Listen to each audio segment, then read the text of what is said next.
और एक बड़ी खबर इस वक्त की उत्तराखंड की सियासत से जुड़ी। उत्तराखंड में कमान मिलने के बाद तीरथ सिंह रावत ने राजभवन जाकर राज्यपाल से मुलाकात की और अपनी सरकार बनाने का दावा भी पेश कर दिया है। शाम 4 बजे तीरथ सिंह रावत मुख्यमंत्री पद की शपथ ले सकते हैं और खबर यह है कि तीरथ सिंह रावत अकेले ही मुख्यमंत्री पद की शपथ लेने वाले हैं। उनके साथ और कोई नहीं, बल्कि राजभवन में सरकार बनाने का दावा पेश करने के बाद जब वो सीधे घर पहुंचे तो वहां उनकी पत्नी ने टीका लगाकर उनका स्वागत किया है। कुछ देर पहले ही बैठक हुई विधायक दल की। तीरथ सिंह रावत को उसमें अपना नेता चुन लिया गया। अगला मुख्यमंत्री त्रिवेंद्र सिंह रावत के इस्तीफे के बाद 24 घंटे के भीतर ही बीजेपी ने चेहरा बदल दिया उत्तराखंड में, क्योंकि 1 साल बाद ही चुनाव में भी जाना है। और तीरथ सिंह रावत जो कि गढ़वाल से इस समय सांसद हैं, बीजेपी के सचिव हैं, उन्हें अब नई जिम्मेदारी मिली है। भावुक हो गए वो जब उन्हें अध्यक्ष के तौर पर उनका नाम घोषित किया गया। भावुक होते हुए उन्होंने आभार भी जताया है पार्टी का। और जब वो घर पहुंचे तो किस तरह की तैयारी वहां चल रही थी, ये उसी की तस्वीरें हैं। उनकी पत्नी ने टीका लगाकर घर में उनका अभिवादन किया, स्वागत किया। लेकिन राजभवन जब वो पहुंचे तो जो विधायक दल की बैठक हुई थी, जहां नेता चुना गया था, समर्थन पत्र वहां तैयार होता है, राज्यपाल को उन्होंने सौंप दिया है कि अब वो अगले मुख्यमंत्री के तौर पर शपथ ले सकते हैं, क्योंकि विधायक दल ने उन्हें अपना नेता चुना है। दरअसल 4 साल पूरे होने वाले थे बीजेपी सरकार के और त्रिवेंद्र सिंह रावत जो कि मुख्यमंत्री के तौर पर 4था साल पूरा कर रहे थे, उन्होंने कल इस्तीफा दिया और आज तीरथ सिंह रावत नए मुख्यमंत्री के रूप में चुने गए। उत्तराखंड के नए मुख्यमंत्री तीरथ सिंह रावत न्यूज़ 18 पर इस वक्त एक्सक्लूसिव है। सर, पहले तो आपका हार्दिक शुभकामनाएं। धन्यवाद। और मैं अपने केंद्रीय नेतृत्व आदरणीय प्रधानमंत्री मोदी जी का, अपने राष्ट्रीय अध्यक्ष नड्डा जी का, गृह मंत्री अमित शाह जी का और अन्य वरिष्ठ नेताओं का धन्यवाद करना चाहूँगा, जिन्होंने मुझ पर विश्वास जताया है। और आज रमन सिंह जी यहाँ परीक्षा रूम में आए और उन्होंने जिस तरह का यहाँ पे एक घोषणा की, तो मैं सबका साथ लेकर के ऐसे विधायकों का विश्वास, जिस तरह का मत मिला है और उन्होंने विश्वास किया है, उनका भी मैं धन्यवाद करूंगा।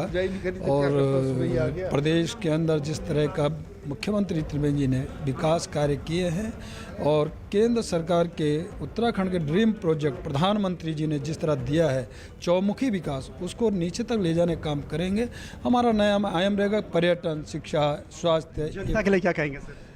निश्चित है, मैंने कहा कि जनता को मैं बहुत उसका धन्यवाद करना चाहूँगा, क्योंकि जनता के विश्वास और इस साथ साथ मोदी जी ने जैसा कहा कि सबका साथ, सबका विकास, सबका विश्वास, तो सबको विश्वास में लेकर के चलेंगे, आगे बढ़ेंगे। और मैं अपना सौभाग्य मानता हूँ कि एक छोटे घर से, परिवार से आकर के और यहाँ तक कभी कल्पना नहीं की थी मैंने कि यहाँ तक पहुँच सकता हूँ, कल्पना भी नहीं की थी। अन्य पार्टियों में ये हो नहीं सकता, ये केवल भारतीय जनता पार्टी में हो सकता है कि एक छोटे से परिवार से भी लेकर यहाँ तक पहुँचना बहुत बड़ी बात है। इसलिए मैं सबका धन्यवाद करना चाहूँगा। मुझे कभी उम्मीद भी नहीं थी, कभी उम्मीद, कल्पना भी नहीं की थी मैंने यहाँ ये कार्यक्रम लगभग 10 महीने के आसपास का होगा। देखिए, निश्चित है कि जो मैंने कहा ना कि विकास हुए उनको आगे, और 10 क्या 2 दिन भी बहुत होते हैं यदि करने को हों तो। और तीरथ सिंह रावत जो कि ये बात कहते हुए कि अगर वक्त मिलता है, मौका मिलता है तो वो ही काफी है, अगर हम करना चाहते हैं, हम में वो जज्बा हो। प्रियंका कांडपाल, क्या ये जज्बा उनमें दिखाई दे रहा था? जब उनके नाम का ऐलान हो रहा था वो भावुक थे, लेकिन उनको कहा गया कि अब तो 1 साल बचा हुआ है चुनाव में जाने के लिए, क्या कर पाएंगे? तो उन्होंने कहा कि जो वक्त मिले वो ही काफी। क्या ये जज्बा भी दिखाई दे रहा था उनमें, इस उत्साह के साथ साथ? जी बिल्कुल, क्योंकि जैसे कि सुबह से हम वहाँ नोट भी कर रहे थे, मीटिंग बहुत छोटी और क्रिस्प रखी गई थी और मीटिंग के तुरंत बाद मीडिया को अंदर बुलाया गया था अनाउंसमेंट करने के लिए। तो ऐसे में वो बहुत कम समय ही उन्हें इस बात पर रिएक्ट करने को भी मिल पाया कि अब अगले मुख्यमंत्री वो बनेंगे उत्तराखंड के। जब मंच पर वो बैठे हुए थे, जब त्रिवेंद्र सिंह रावत उनकी तारीफ करते हुए अपना कार्यभार जो है उनको सौंप रहे थे, तो कहीं ना कहीं बहुत इमोशनल ज़रूर नजर आ रहे थे। राजभवन में इस वक्त हमारी मौजूदगी है, थोड़ी ही देर में यहीं पर तीरथ सिंह रावत आएंगे, शपथ लेंगे और संवैधानिक तरीके से, लोकतांत्रिक तरीके से अब जो उत्तराखंड के अगले मुख्यमंत्री के तौर पर जाने जाएंगे। जाहिर तौर पर ये खासियत भी अगर कहें बीजेपी की रहती है कि जो कार्यकर्ता हैं, रूट लेवल कार्यकर्ता हैं, उनको आगे बढ़ाने में नहीं हिचकती। बिल्कुल, और प्रियंका जो बात आप कह रही हैं, यही बात तीरथ सिंह रावत भी कहते नजर आए थे कि ऐसा सिर्फ बीजेपी में हो सकता है कि एक जमीनी स्तर के कार्यकर्ता को इतनी बड़ी जिम्मेदारी दे दी गई हो। लेकिन ये कुछ देर पहले की तस्वीरें भी हम अपने दर्शकों को दिखा रहे हैं, जब तीरथ सिंह रावत को चुना गया था विधायक दल का नेता। आज देहरादून में बीजेपी विधायक दल की एक बैठक हुई और तीरथ सिंह रावत के नाम पर सर्वसम्मति से मुहर लग गई। हालांकि बैठक से पहले रमेश पोखरियाल निशंक, धन सिंह रावत और कई बड़े नामों की भी चर्चा लगातार होती रही, लेकिन बैठक में त्रिवेंद्र सिंह रावत ने ही खुद तीरथ सिंह रावत के नाम की घोषणा की। तीरथ सिंह रावत अभी गढ़वाल से सांसद हैं। इसके अलावा तीरथ सिंह रावत उत्तराखंड बीजेपी के अध्यक्ष भी रह चुके हैं, इस समय राष्ट्रीय सचिव की भूमिका में भी। प्रियंका, लेकिन जो बात आप कह रही थी कि वो काफी भावुक भी थे और कह रहे थे कि ये बीजेपी में हो सकता है कि एक कार्यकर्ता को इतनी बड़ी जिम्मेदारी दे दी जाए, लेकिन जिस तरह से घटनाक्रम तेजी से बदला, महज 24 घंटे के भीतर मुख्यमंत्री बदल रहा है उत्तराखंड के अंदर में। जो आशंकाएं लोगों की थी, जिस बात को लेकर शिकायत थी, क्या वो शिकायत का बवंडर देहरादून में थमा साहब नजर आ रहा है और बीजेपी की छवि क्या कुछ ऑल वेल सी दिखाई देने लगी है? जी बिल्कुल, क्योंकि जिन नामों की चर्चाएं हो रही थी प्रशांत, उनमें से भी कई लोग अपोज करने लगे थे उन नामों को भी। धन सिंह रावत के नाम को लेकर भी थोड़ा ऑपोजिशन आने लगा, बलूनी के नाम को लेकर भी थोड़ा ऑपोजिशन आ रहा था, और पोखरियाल क्योंकि सीएम रहे तो वो तमाम चीज़ों को देखते हुए पार्टी हाई कमान ने और पार्लियामेंट्री बोर्ड ने शायद तीरथ सिंह राम के नाम को फाइनल किया। और यही एक जिस तरीके से, हालांकि तीरथ सिंह रावत भी इमोशनल है और ये कह रहे हैं कि कार्यकर्ता को इतना बड़ा सम्मान दिया, लेकिन उत्तराखंड में उनके नाम से ऐसा कोई नहीं होगा जो परिचित नहीं है। सांसद है वो यहाँ से और यहाँ से जुड़े रहे हैं, पहले शिक्षा मंत्री थे, तो ऐसा नहीं है कि बिल्कुल अनएक्सपेक्टेड होगा। लेकिन इस वक्त तुरंत से 24 घंटे के अंदर उनका नाम डिसाइड होकर वो कार्यभार संभाल ले, ये कहीं ना कहीं थोड़ा जल्दी जरूर हुआ है। और जिन गुटबाजी की हम बात करते, जो एक पूरा धड़ा है जो हमेशा से त्रिवेंद्र सिंह रावत की कार्यशैली के विरोध में रहा, फिलहाल उन्हें संभलने का भी समय नहीं मिला है। बिल्कुल, तो और ये प्रियंका जो बात आप कह रही हैं ये बेहद अहम है कि कितनी तेजी से उत्तराखंड में ये सियासी घटनाक्रम बदला है। सरकार बीजेपी की ही है, क्योंकि बड़ा प्रचंड बहुमत उन्हें मिला था, लेकिन उन्हें चेहरा बदलना पड़ रहा। और किस तेजी से यह घटनाक्रम बदला, 24 घंटे के भीतर ही एक दूसरा चेहरा अब मुख्यमंत्री के तौर पर सामने आ रहा है। पिछले 2 दिनों में उत्तराखंड में राजनीतिक घटनाक्रम में बड़ी तेजी से बदलाव दिखा गया। 8 मार्च को त्रिवेंद्र सिंह रावत को दिल्ली तलब किया गया।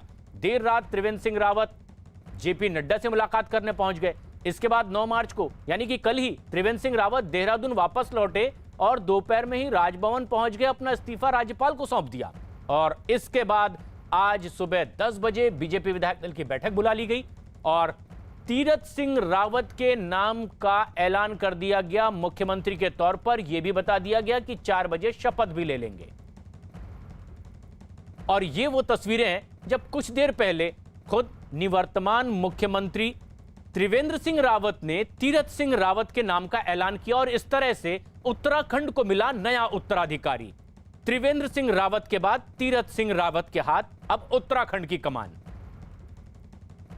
प्रियंका हमारी सहयोगी लगातार हमारे साथ बनी हुई हैं। प्रियंका, सवाल वही कि क्या जो हाईकमान तक शिकायत पहुंच रही थी या तमाम लोगों को यह महसूस हुआ उत्तराखंड में कि अब मुख्यमंत्री का चेहरा बदलना चाहिए, तीरथ सिंह रावत का नाम सामने आने के बाद क्या सब कुछ शांति है और तमाम वो लोग जो नाखुश रहे होंगे क्या वो आश्वस्त हो चुके हैं?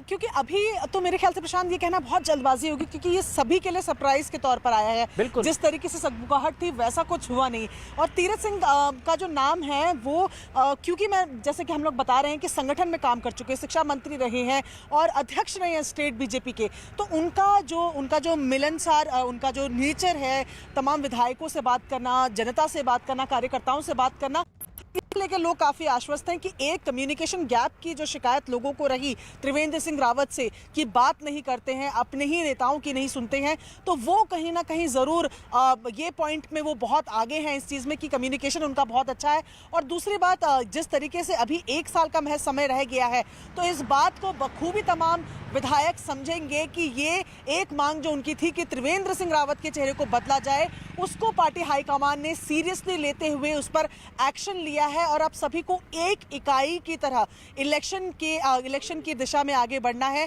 क्योंकि इस पर अगर आगे और विरोध होगा तो ये राजनीति कहीं ना कहीं सिर्फ राजनीति ही रह जाएगी। जिस लक्ष्य से जो चेंजेस किए गए हैं कि जी। स्ट्रांग बने बीजेपी, वो जो उन पे शायद अभी फोकस करना ज्यादा जरूरी समझेंगे तमाम विधायक भी। और लेकिन ये सबसे बड़ी जिम्मेदारी इस वक्त तीरथ सिंह रावत के ही कंधों पर है और यही जिम्मेदारी दी भी गई है केंद्रीय नेतृत्व की तरफ से, क्योंकि वो एक सांसद थे लेकिन उन्हें मुख्यमंत्री बनाया गया है। वो क्या क्या काम अब तक कर चुके थे जिसकी वजह से उन्हें इसके लिए मुनासिब समझ लिया गया, ये जानना भी बेहद अहम है। और बीजेपी ने उत्तराखंड की कमान अब क्योंकि तीरथ सिंह रावत को सौंप दी है। 52 साल की उम्र है तीरथ सिंह रावत की, अभी गढ़वाल से लोकसभा के सांसद हैं। उत्तराखंड की पहली सरकार जो बनी थी साल 2000 में अलग राज्य होने के बाद, शिक्षा मंत्री रहे तब वो। इसके अलावा तीरथ रावत उत्तराखंड बीजेपी के अध्यक्ष की जिम्मेदारी भी बखूबी निभा चुके हैं। साथ ही साथ तीरथ सिंह रावत बीजेपी के राष्ट्रीय सचिव इस वक्त हैं। तीरथ सिंह रावत ने 1983 से 1988 तक आरएसएस के प्रचारक के तौर पर भी काम किया है, यानी राष्ट्रीय स्वयंसेवक संघ के संगठन से जुड़कर के भी वो काम करते रहे हैं और यही बीजेपी के साथ जुड़कर भी उन्होंने किया बतौर अध्यक्ष प्रदेश के। प्रियंका, क्या जो लगातार बात सामने आ रही थी कि जो संगठन से जुड़ा हुआ हो और जो हर जगह से हर तरीके से वाकिफ हो काम करने वाला, वही अगला कमान संभालेगा, और इसीलिए तीरथ सिंह रावत को उपयुक्त माना गया क्योंकि वो आरएसएस के साथ काम कर चुके थे ग्रास रूट लेवल पर और बीजेपी के अध्यक्ष के तौर पर भी प्रदेश की जिम्मेदारी संभाल चुके थे। क्या इसीलिए भी पूरी पार्टी ने यही नाम मुनासिब समझा? जी बिल्कुल, आप जो भी फिलहाल, क्योंकि बहुत क्रूशियल साल है ये, आखिरी साल चुनाव के मद्देनजर, तो ऐसे में जो भी खूबियां आप सोच सकते हैं, प्रशासनिक जिम्मेदारियों की बात हो, अपने विधायकों अपने कार्यकर्ताओं का विश्वास जीतने की बात हो, पता हो कि उत्तराखंड की बीजेपी किस तरीके से सोचती है, कैसे काम करती है, इन तमाम चीज़ों में बहुत आगे नजर आते हैं तीरथ सिंह रावत। लंबा करियर है उनका और गढ़वाल से संबंध जहाँ से रखते हैं, छोटी सी जगह से हैं, ग्रामीण नेता के तौर पर निकले हैं, वहाँ के लोगों से कॉन्टैक्ट में रहते हैं, तो वो तमाम चीजें जो फिलहाल एक क्रूशियल ईयर में, एक क्रूशियल साल में जरूरी है किसी भी नए मुख्यमंत्री के लिए, वो तमाम खूबियां आला कमान ने तीरथ सिंह रावत में देखी हैं और शायद इसीलिए उनको चुना भी गया है। और किसी भी तरीके से समीकरणों के साथ भी कोई छेड़छाड़ नहीं हुई है।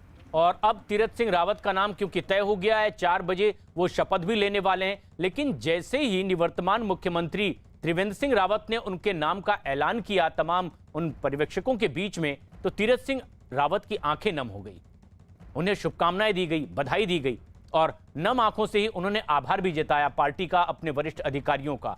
लेकिन उनके नाम का जैसे ही ऐलान हुआ, उनके समर्थकों में भी खुशी की लहर दौड़ गई, जश्न मनाने लगे वो। और जैसे ही इस बैठक से वो बाहर निकले, तीरथ सिंह रावत के समर्थकों ने तो उन्हें अपने कंधे पर ही उठा लिया और जश्न की कुछ ऐसी तस्वीरें सामने आई, कंधे पर उठाए गए तीरथ सिंह रावत और तीरथ रावत जिंदाबाद के नारे भी लगाए गए।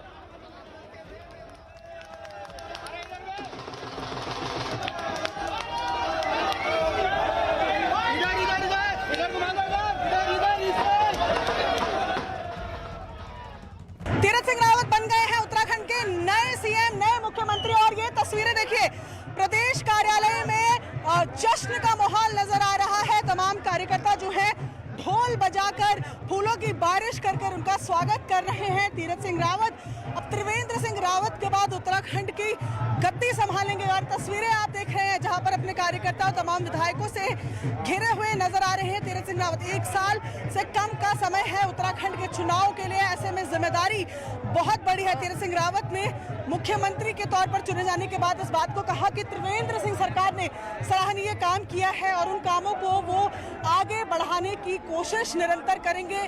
त्रिवेंद्र सिंह रावत की तारीफ करते हुए उन्होंने कहा कि सौभाग्य है कि उसके बाद उनको उत्तराखंड की कमान दी गई है, ऐसे में कोशिश रहेगी कि उनके द्वारा किए गए कामों को वो आगे बढ़ा सके।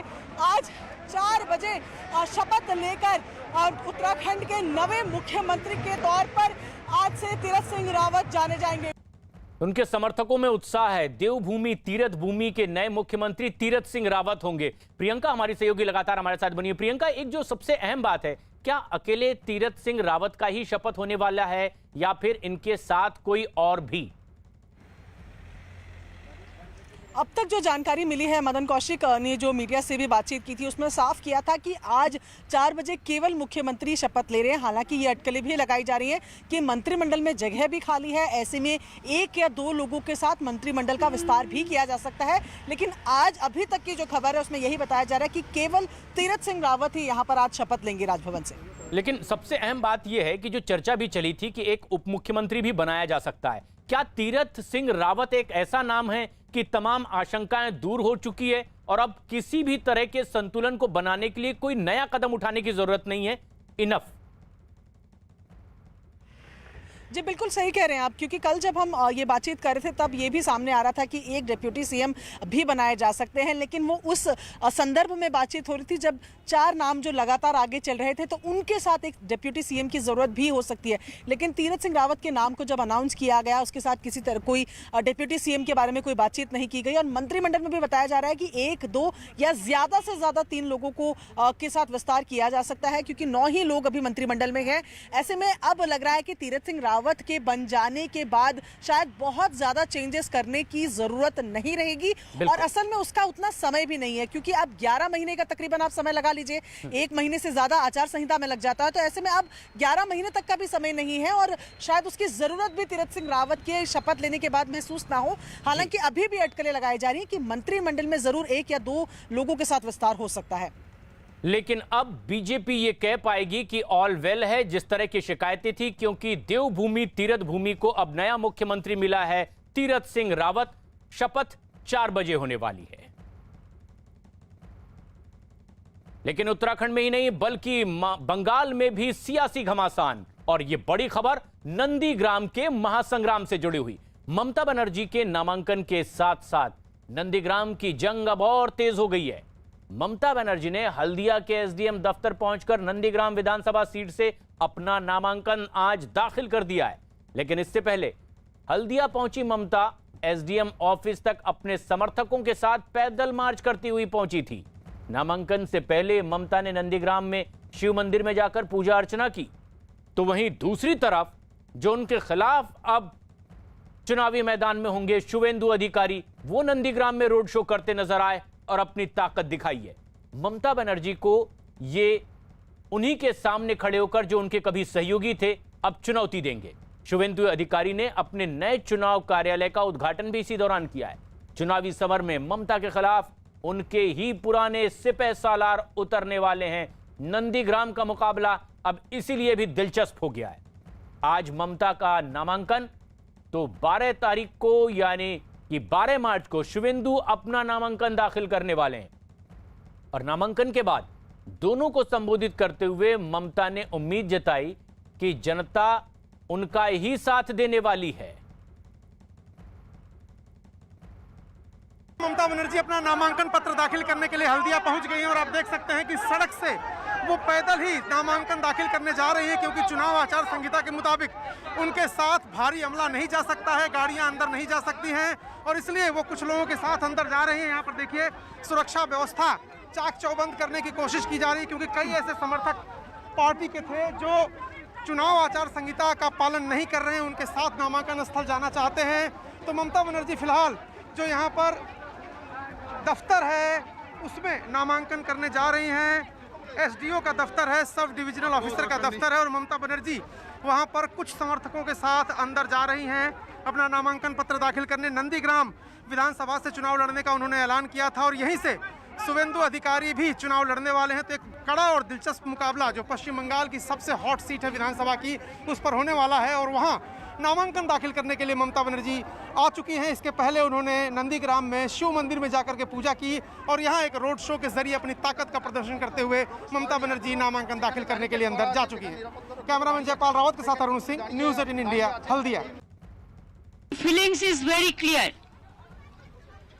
मेरा फीलिंग्स ये है, अगर भवानीपुर में जो हमारा घर का क्षेत्र है वो हमारा पास कोई टाइम का बात नहीं थे, हम एक दिन टाइम देने से हो जाता है कि हर साल हम हर क्लब के लेकर, हर पूजा कमेटी के लेकर, हर हिंदू मुस्लिम सिख ईसाई सबको लेकर हमारे साथ एक मोहब्बत प्यार तो है, अभी भी रहेगा। लेकिन Nandigram is not new place to me. जब नंदीग्राम में आंदोलन हुआ था, तब नंदीग्राम में जो लोग लड़ रहा था, बहुत सारे बीट लीडर है मिदनापुर का, तो अब वो लोगों ने रास्ता में नहीं निकाला था। लेकिन मिदनापुर का नंदीग्राम में जो प्रोग्राम हुआ, चाहे वो 7 मार्च हो, चाहे 10 दिसंबर हो, चाहे 14 मार्च हो, हर दिन हर तरह मैं नंदीग्राम आंदोलन को साथ दिया है। और इसी के लिए मेरे को दिल चाहते थे, जैसे मैं किसान आंदोलन के लिए 26 दिन हंगर स्ट्राइक किया था, 14 डेज हम धरना किया था। इसी के लिए मेरे दिल कभी कभी चाहते थे कि कभी एक दफे हम सिंगूर नहीं तो नंदीग्राम दोनों से एक हम कंटेस्ट करें। और ममता बनर्जी खुद ये बता रही थी कि वो नंदीग्राम क्यों आई है, क्योंकि बीजेपी अब इसी बात को लेकर हमलावर है ममता बनर्जी पर कि हार की डर से दरअसल उन्होंने भवानीपुर सीट से नंदीग्राम को चुना है। लेकिन अरुण, जो सबसे अहम बात यह है कि जो उनके सबसे करीबी थे, कभी राइट हैंड माने जाने वाले, नंदीग्राम के आंदोलन के सबसे बड़े उनके सिपहसालार, वही उनके खिलाफ हैं। और उन्हें तो यहां तक कल चुनौती दे दी फिर एक बार कि अगर 50,000 से ज्यादा वोटों से मैंने ममता बनर्जी को नहीं हराया तो सियासत ही छोड़ दूंगा। किस तरह की अब सियासी सरगर्मी आप देख पा रहे हैं, दोनों के अपने अपने दावे हैं। देखिए, ममता बनर्जी के लिए जरूरी भी था, क्योंकि जिस तरह से शुवेंदु अधिकारी को बीजेपी ने तोड़ा था, एक तरह से भगदड़ मची थी और अमित शाह ने एक तरह से पॉलिटिकल सर्जिकल स्ट्राइक की थी उस मंच पर, जहां पर शुवेंदु अधिकारी के साथ दर्जनों विधायक और कुछ सांसद शामिल हुए थे उनकी पार्टी में। तृणमूल कांग्रेस छोड़ के कुछ पूर्व सांसद थे, कुछ वर्तमान सांसद थे। ये डर जब तृणमूल कांग्रेस को लगने लगा कि एक मैसेज जा रहा है पूरे प्रदेश में कि भगदड़ मच गई तृणमूल कांग्रेस में, उसको रोकने के लिए सबसे बढ़िया तरीका ममता बनर्जी के पास यही था कि वो शुवेंदु अधिकारी के गढ़ में जाकर उनको चुनौती देने का ऐलान कर दें। और यही आपने देखा होगा कि उन्होंने तुरंत ऐलान कर दिया। इसके पहले कि विधानसभा की सीटों का अनाउंसमेंट होता, उसके पहले उसके पीछे रणनीति यही थी कि जो पब्लिक है वो तृणमूल कांग्रेस छोड़ के बीजेपी की तरफ न जाए, मोबिलाइज करें, उनको अपने पास रखें। और नंदीग्राम के जिस जमीन से उन्होंने लड़ाई लड़ी थी, वही तेवर, वही तलखी फिर दिखाया उन्होंने आकर यहाँ। और कह रही थी कि मैं तो पहले से लड़ना चाहती थी, लेकिन अब जाके फाइनली यहाँ आई हूँ, नंदीग्राम को मैं छोड़ूंगी नहीं। तो नंदीग्राम और सिंगूर का एक ऐतिहासिक लगाव उनसे रहा है और बीजेपी जिस तरह से चौतरफा उनको घेर रही है। अब देखिए, शुवेंदु अधिकारी के नामांकन में भी कहा जा रहा है कि मिथुन चक्रवर्ती, स्मृति ईरानी, धर्मेंद्र प्रधान, कई केंद्रीय नेता आने वाले हैं। एक बड़ा रोड शो होने वाला है, जहां पर ममता बनर्जी ने आज नामांकन दाखिल किया, वहीं शुवेंदु दाखिल करेंगे। तो बीजेपी उनको यहीं पर घेरना चाहती है ताकि बाकी सीटों पर वो ध्यान न दे और पाए। ये सबसे अहम बात है अरुण कि आखिर उन्हीं के कभी जो करीबी थे वो अब किस तरह से हमलावर हो गए हैं और उनके सामने अब ये भी गिना रहे हैं कि नंदीग्राम क्या आपको इसीलिए आना पड़ा है क्योंकि यहां 30% से ज्यादा मुस्लिम मतदाता भी हैं। और ये एक ऐसा समीकरण है जिसे साधने की कोशिश हो रही है। हम अपने दर्शकों को बताते हैं कि नंदीग्राम में दरअसल मतदाताओं का समीकरण है कैसा। आंकड़ों पर अगर गौर करें तो नंदीग्राम में करीब 3 लाख मतदाता हैं। इनमें से 96.65% वोटर तो ग्रामीण इलाकों में रहते हैं, जबकि 3.35% वोटर शहरी इलाकों में माने जा सकते हैं। इसके अलावा SC/ST वोटर भी करीब 17% हैं इस इलाके में। कुल मिलाकर यहां हिंदू मतदाता करीब 2 लाख के आसपास हैं, जबकि मुस्लिम मतदाताओं की संख्या 70,000 के आसपास है इन तमाम आंकड़ों पर गौर करने पर। और नंदीग्राम में करीब 35% मुस्लिम मतदाता हैं और इसीलिए भी अब बीजेपी इस बात को लेकर भी हमलावर है और घेरने की कोशिश कर रही है कि क्या भवानीपुर सीट से हार की डर की वजह से नंदीग्राम ममता बनर्जी को चुनना पड़ा है। अरुण सिंह हमारे सहयोगी लगातार हमारे साथ बने हुए हैं। अरुण, जिस बात को लेकर अब बीजेपी हमलावर है वो ये कि भवानीपुर से आपको नंदीग्राम क्यों आना पड़ा, क्यों अब आप ये बता रही हैं कि आप भी हिंदू हैं और चंडी पाठ कर सकती हैं, क्यों विकास के काम नहीं गिना रही? क्या ये बीजेपी का ट्रैप है? काफी हद तक उसी के मुताबिक रिएक्ट करती दिखाई दे रही है ममता बनर्जी। देखिए, जाहिर सी बात है कि अगर प्रधानमंत्री आकर के प्रदेश में ममता बनर्जी की स्कूटी पर सवाल खड़ा करेंगे तो ममता बनर्जी हमलावर होंगी, उनको जवाब देना ही पड़ेगा।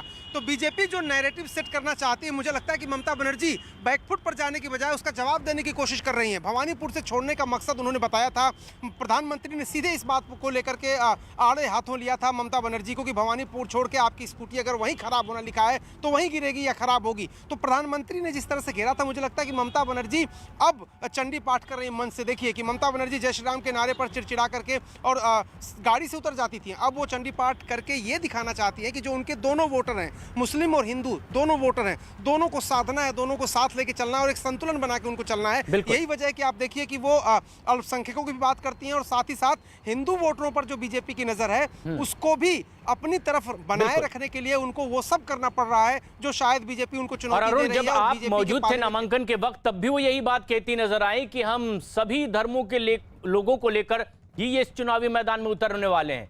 नामांकन करने के लिए ममता बनर्जी मंगलवार को ही नंदीग्राम पहुंच गई थी और यहां ममता बनर्जी ने हिंदुत्व का कार्ड भी खेला है।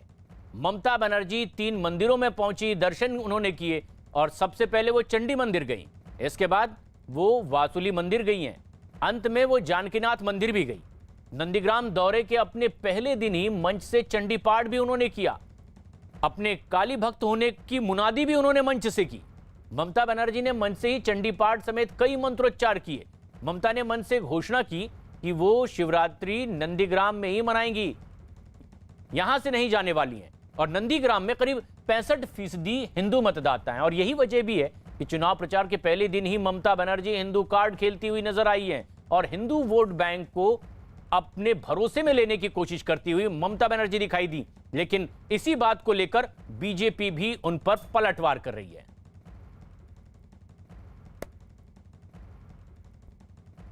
लेकिन नंदीग्राम का संग्राम जीतने के लिए ममता बनर्जी हर वो पैतरा आजमा रही है जिसकी उन्हें जरूरत महसूस हो रही है। एक तरफ तो वो खुद को हिंदू बता रही हैं, मंदिर मंदिर जा रही हैं, दर्शन कर रही हैं, मंत्रोच्चार कर रही हैं, लेकिन मंदिर के बाद मजार भी गई हैं, वहां उन्होंने चादर भी चढ़ाई है। इसके साथ ही वो दूसरी तरफ आम लोगों के बीच पहुंच रही हैं, चाय पिलाकर उनसे कनेक्ट करने की कोशिश कर रही हैं। और नामांकन के लिए नंदीग्राम पहुंची ममता बनर्जी जब एक चाय की दुकान पर पहुंची तो वो खुद वहां रुक गई, कप में चाय छानी, लोगों के बीच चाय उन्होंने पिलाई और इतना ही नहीं, ममता ने तो वहां खुद बैठकर इन लोगों के साथ चाय भी पी है। ऐसे में सवाल ये होने लगे हैं कि क्या ममता को मंदिर मजार जाकर जीत मिलने वाली है और इसीलिए वो इस रास्ते पर चल पड़ी है, क्योंकि इससे पहले ममता का ये रुख शायद दर्शकों ने ना देखा हो। अरुण, हमारे सहयोगी जब अमित नंदीग्राम पहुंचे हुए थे तो हमने भी उनसे यही सवाल किया, आप भी ग्राउंड रिपोर्टिंग करते हुए यहां तमाम तस्वीरें देख रहे हैं, क्या ये ममता बनर्जी की परिपाटी रही है कि वो नामांकन से पहले इसी तरह से मंदिर मंदिर जाती रही हों और आज भी उसी परिपाटी का उन्होंने पालन किया हो?